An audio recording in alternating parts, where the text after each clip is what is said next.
Hello guys, welcome back to my reiki fit YouTube channel. तो guys SSC की तरफ से सीजीएल का न्यू वैकेंसी आउट हो चुका है, जिसके लिए ऑल इंडिया मेल और फीमेल स्टूडेंट अप्लाई कर सकता है। बहुत सारे स्टूडेंट का मेरे पास कमेंट आ रहा था कि भैया सीजीएल का जो वैकेंसी है वो जब आएगा उसका वीडियो जरूर बना देना, क्योंकि मैं इसमें अप्लाई करना चाहता हूँ। इस टाइप से काफी स्टूडेंट का मेरे पास कॉमेंट आ रहा था। तो फाइनली आप सभी के लिए गुड न्यूज है, क्योंकि सीजीएल का जो नोटिस है वो फाइनली आउट हो चुका है। आउट नहीं, अप्लाई भी स्टार्ट हो चुका है। ठीक है, तो इस वैकेंसी के बारे में डिटेल में बताऊंगा कि इस बार वैकेंसी कितना है, कौन अप्लाई कर सकता है, कितना क्वालिफिकेशन चाहिए, कितना एज लिमिट चाहिए, सिलेक्शन प्रोसेस किस टाइप से होगा, सब कुछ बताऊंगा इसी वीडियो के अंदर। अगर आप भी सीजीएल के लिए अप्लाई करना चाहते हो, ये जो सीजीएल का पोस्ट है ये एसएससी को निकाला गया पोस्ट है। जैसे कि एसएससी सभी को पता है, एसएससी एक बोर्ड है जिसके द्वारा बहुत सारे अलग अलग एग्जाम्स होते हैं, जहाँ पे CGL, CHSL, MTS, SSC GD और इस तरह से बहुत सारे एग्जाम्स होते हैं एसएससी के अंदर। तो ये भी एक एग्जाम है, लेकिन ये जो पोस्ट है ये ग्रेजुएशन लेवल का पोस्ट है। तो इसके बारे में बताऊंगा, वीडियो को अच्छे से देखो। उससे पहले चैनल को सब्सक्राइब करके बेल आइकन को इसीलिए प्रेस करना,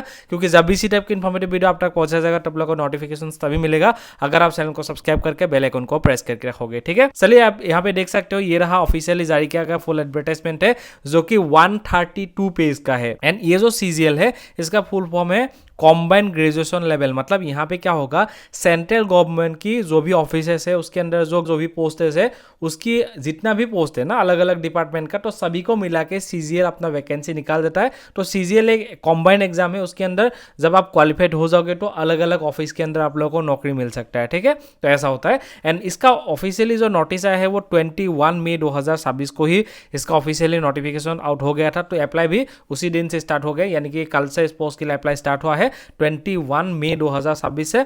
लास्ट डेट जो है वो 22 फरवरी 2026 तक आप इस पोस्ट के लिए अप्लाई कर सकते हो। यहाँ पे डेट वगैरह सब देख सकते हो, जैसे कि पेमेंट भेजने का जो लास्ट डेट है वो 22 जून 2026 है। एंड यहाँ पे जो आपका करेक्शन करने का डेट है, यानी कि अप्लाई के दौरान अगर आपका कोई भी गलती होता है उसको करेक्शन भी आप कर सकते हो, वो जो डेट है वो 29 जून से लेके 1 जुलाई तक आप कर सकते हो उसको करेक्शन। लेकिन गलती करोगे ना तो उसका फीस भी आपको पे करना होगा, इस बात का भी ध्यान रखना है। ठीक है, एंड यहाँ पे जो आपका एग्जाम होगा, जो सीबीटी एग्जाम होगा, 2 फेज में होता है, टायर 1 एंड टायर 2 में होगा। टायर 1 जो एग्जाम है वो अगस्त एंड सितंबर महीने में होने का चांसेस है, एंड जो टायर 2 एग्जाम है वो दिसंबर में होगा। ठीक है, तो ये डेट वगैरह यहाँ पे मेंशन किया गया। ये जो फुल एडवर्टाइजमेंट है यहाँ पे 132 पेज, ऐसे आपको 132 पेज देखने को मिलेगा। तो काफ़ी टाइम लगेगा पूरी इन्फॉर्मेशन लेने के लिए, तो इसीलिए इसके बारे में डिटेल में जानने के लिए मैं अभी जाऊँगा हमारा जो ऑफिशियल वेबसाइट है indiafastjobalert.com। तो गूगल में सर्च करने से आपको आसानी से मिल जाएगा। तो थोड़ा सा नीचे स्क्रॉल करके आप लोग को देखने को मिल जाएगा, जैसे कि आप यहाँ पे देख सकते हो। इसका जो एग्जाम नेम है ये कॉम्बाइंड ग्रेजुएशन लेवल एग्जाम 2026 का एग्जाम है। तो यहाँ पे क्या क्या पोस्ट मिल सकता है इस बार, तो यहाँ पे group B and group C level का पोस्ट है, जहाँ पे assistant audit officer, assistant account officer, assistant section officer, inspector, sub inspector, inspector of post, statistical investigator, office superintendent, उसके बाद auditor, accountant, tax assistant, postal assistant, shooting assistant. तो इस type के कई सारे अलग अलग यहाँ पे वैकेंसीज आपको देखने को मिल जाएगा। ठीक है, जो कि group B and group C level का होगा।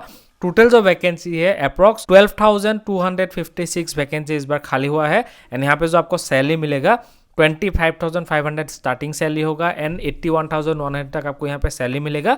और ये टीएडीए वगैरह ये सब जोड़ा जाएगा तो अच्छा खासा आपको यहाँ पे सैलरी देखने को मिल जाएगा। ठीक है, अप्लाई करने के लिए आपका जो एज लिमिट चाहिए, तो यहाँ पे कई सारे अलग अलग पोस्ट है, सभी का एज लिमिट जो है वो थोड़ा सा अलग अलग है। कुछ पोस्टों के लिए 18 ईयर से लेकर 27 चाहिए, कुछ पोस्टों के लिए, ये जनरल का है एक्चुअली, कुछ पोस्टों के लिए 18 से लेकर 27, कुछ पोस्टों का 20 से लेकर 30, कुछ पोस्टों के लिए 18 से लेकर 30, कुछ पोस्टों के लिए 18 से लेकर 30। तो मतलब पोस्ट वाइज एज लिमिट जो है वो अलग अलग होगा, लेकिन जो एज रिलैक्सेशन है वो आप लोग को मिलेगा। जैसे अगर आप ST/SC हो तो आपको 5 ईयर्स का एज रिलैक्सेशन मिलेगा, ओबीसी कैंडिडेट को 3 ईयर्स का एज रिलैक्सेशन मिलेगा, अगर आप PWD कैंडिडेट हो तो आप लोग को 10 ईयर्स का रिलैक्सेशन मिलेगा जनरल को, बाकी जो ओबीसी होगा उसको 13 ईयर्स का, और ST/SC को 15 ईयर्स का एज रिलैक्सेशन मिलेगा अगर आप PWD कैंडिडेट हो तब। ठीक है, एंड यहाँ पे पोस्ट वाइज क्वालिफिकेशन भी आप देख सकते हो, जैसे कि जूनियर स्टैटिस्टिकल ऑफिसर का जो पोस्ट है यहाँ पे अप्लाई करने के लिए डिग्री होना चाहिए, उसी के साथ 60% मार्क होना चाहिए मैथमेटिक्स में 12 स्टैंडर्ड के अंदर।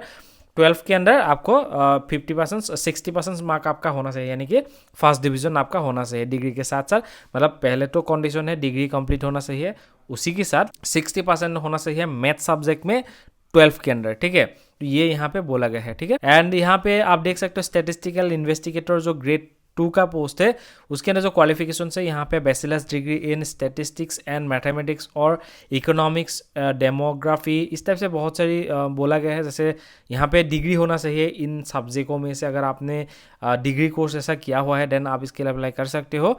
एंड यहाँ पे उसके बाद जितना भी पोस्ट है, मतलब यहाँ पे बहुत सारी पोस्टेज है ना, तो मतलब आप मान सकते मैक्सिमम पोस्टों के लिए सिंपल डिग्री क्वालिफाइड होने से आप इसके लिए अप्लाई कर सकते हो। अगर आप फाइनल ईयर का भी कैंडिडेट हो तब भी आप यहाँ पे अप्लाई कर सकते हो, मतलब डिग्री कंप्लीट नहीं हुआ, आप फाइनल ईयर का स्टूडेंट हो तब भी आप यहाँ पे अप्लाई कर सकते हो। जब कंप्लीट हो जाएगा तो आपका सर्टिफिकेट वगैरह जमा कर देना, हो जाएगा, ठीक है, ऐसा यहाँ पे बोला गया है। एंड यहाँ पे जब अप्लाई करोगे कुछ एप्लीकेशन फीस भी आप लोग को जमा करना होगा। जैसे जनरल और ओबीसी कैंडिडेट को 100 रुपीज़ एप्लीकेशन फीस देना होगा, बाकी जो SC ST women and ex serviceman उसको कोई भी एप्लीकेशन फीस देने की जरूरत नहीं है। और ये जो एप्लीकेशन फीस है आप debit card, credit card, net banking, UPI, Google पे, आप किसी भी पेमेंट गेटवे से अभी पेमेंट भेज सकते हो। एंड इसका जो एग्जाम सेंटर है इंडिया की बहुत सारी जगह में होगा। तो अगर आप नॉर्थ ईस्ट से हो तो नॉर्थ ईस्ट में कहाँ कहाँ होगा मैं आप लोगों को बता देता हूँ। जैसे कि ईटानगर हो गया, डिब्रूगढ़ हो गया, गुवाहाटी, दिसपुर, जोरहाट, सिलचर, तेजपुर, डिमापुर, कोहिमा, शिलोंग, इम्फल, चुराचांदपुर, उखरुल, आगरतला, आइजोल। तो इन सेंटर के अंदर आप लोग का एग्जाम होगा। आपका जो भी नज़दीकी एग्जाम सेंटर है वहाँ पे जाके आप आराम से एग्जाम दे सकते हो। इस पोस्ट के लिए ऑलरेडी अप्लाई स्टार्ट हो चुका है 21 मई 2026 से, एंड लास्ट डेट जो है 22 जून 2026 तक आप इसके लिए अप्लाई कर सकते हो। इसका जो एग्जाम होगा टायर 1 का वो अगस्त या सितंबर के बीच में ही आपका एग्जाम हो जाएगा, एंड जो टायर 2 होगा वो दिसंबर में होगा, ठीक है। अप्लाई स्टार्ट हो चुका है, ऑफिशियली जारी किया, एडवर्टाइजमेंट आपको यहाँ पे मिलेगा। इसका जो सिलेक्शन प्रोसेस है, सिलेक्शन प्रोसेस कैसे होगा, यहाँ पे दो सेशन होता है, एक होता है टायर 1, टायर 2, दो टायर मतलब एग्जाम होता है, सीबीटी एग्जाम जो होगा 2 टायर में होता है। तो टायर 1 के अंदर यहाँ पे सब कुछ मेंशन किया गया है। टायर 1 के अंदर आपको objective type multiple choice questions देखने को मिलेगा, जो कि इंग्लिश एंड हिंदी में रहेगा। मतलब एक क्वेश्चंस का सारा ऑप्शन रहेगा, उनमें से एक को सिलेक्ट करना होता है, इंग्लिश एंड हिंदी में रहेगा, और जो कॉम्प्रहेंशन है वो इंग्लिश में ही आएगा, ठीक है। और यहाँ पे निगेटिव मार्किंग भी है, 0.50 निगेटिव मार्किंग भी देखने को मिलेगा। मतलब अगर आप कोई भी क्वेश्चंस गलती करते हो तो सही होगा, उनमें से मार्क डिडक्ट होगा, यानी कि कट हो जाएगा, ठीक है। एग्जाम का जो ड्यूरेशन है वो 1 घंटे का एग्जाम होने वाला है। जो भी स्क्राइब यूज़ करेगा, मतलब जो भी खुद नहीं लिख सकता है वो स्क्राइब यूज़ करेगा, तो उसको 1 घंटा 20 मिनट का टाइम उसको मिल जाएगा, ठीक है। एंड नॉर्मलाइजेशन भी होगा, जो मतलब जैसे कि यहाँ पे 1 महीने का एग्जाम चलता है तो उसके बीच में नॉर्मलाइजेशन होगा ही, तभी उस हिसाब से आपको मार्क वगैरह दिया जाएगा, ठीक है। एंड सीजीएल जो टायर 1 होगा वो कहाँ से कितना क्वेश्चन आएगा, जैसे कि जनरल इंटेलिजेंस एंड रीजनिंग का 25 क्वेश्चन आएगा, 50 मार्क्स रहेगा। जनरल अवेयरनेस का 25 क्वेश्चन 50 मार्क्स रहेगा। क्वांटिटेटिव एप्टीट्यूड का 25 क्वेश्चन 50 मार्क्स रहेगा। और इंग्लिश कॉम्प्रहेंशन का 25 क्वेश्चन 50 मार्क्स रहने वाला है। अगर आप एसएससी सीजीएल के लिए अप्लाई करना चाहते हो तो वीडियो के नीचे डिस्क्रिप्शन में फुल एडवर्टाइजमेंट का लिंक देके रखा हुआ है, तो एक बार अप्लाई करने से पहले फुल एडवर्टाइजमेंट को देख लेना। उसके बाद अगर आप एलिजिबल हो या इंटरेस्टेड हो इस पोस्ट को अप्लाई करने के लिए, क्योंकि यहाँ पे काफ़ी अलग अलग पोस्टेज होता है, तो अगर आप इंटरेस्टेड हो, काफ़ी अच्छा वैकेंसी है, आप एक बार एग्जाम जरूर देख लेना। ये जो जॉब है ये सेंट्रल गवर्नमेंट जॉब है, तो काफ़ी अच्छा सैलरी भी मिलेगा। अभी 8 पे लगने के बाद बहुत अच्छा सैलरी आप लोगों को यहाँ पे देखने को मिलेगा, ठीक है।